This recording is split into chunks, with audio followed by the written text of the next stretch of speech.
প্রত্যেক বছরের মতো এবারেও গোটা দেশের পাশাপাশি ত্রিপুরায় পালিত হলো ৭৫তম প্রজাতন্ত্র দিবস।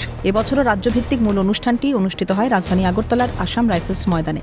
এদিন জাতীয় পতাকা উত্তোলনের মধ্যে দিয়ে অনুষ্ঠানের শুভ সূচনা করেন ত্রিপুরার রাজ্যপাল ইন্দ্রসেনা রেড্ডি নাল্লু। এরপর রাজ্যপালকে অভিবাদন জানান প্যারেডে অংশগ্রহণকারী প্লাটুনগুলি। এরপর খোলা গাড়িতে মাঠ পরিদর্শন করেন রাজ্যপাল।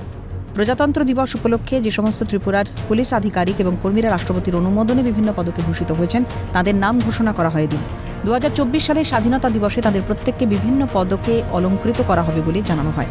এছাড়াও এদিন ২০২২-২৩ সালে বেস্ট ফরেস্ট রেঞ্জ, দ্বিতীয় বেস্ট ফরেস্ট রেঞ্জ এবং তৃতীয় বেস্ট ফরেস্ট রেঞ্জকে পুরস্কৃত করেন রাজ্যপাল। এদিন অনুষ্ঠানে বক্তব্য রাখতে গিয়ে প্রথমেই রাজ্যপাল ত্রিপুরাবাসী এবং সশস্ত্র বাহিনীকে প্রজাতন্ত্র দিবসের শুভেচ্ছা জানিয়ে দিনটি পালনের গুরুত্ব তুলে ধরেন। পাশাপাশি এদিন ত্রিপুরা রাজ্যের উন্নয়নের ক্ষেত্রে রাজ্য সরকারের বিভিন্ন উন্নয়নমূলক কাজগুলি তুলে ধরেন নিজেদের বক্তব্যের মধ্যে দিয়ে।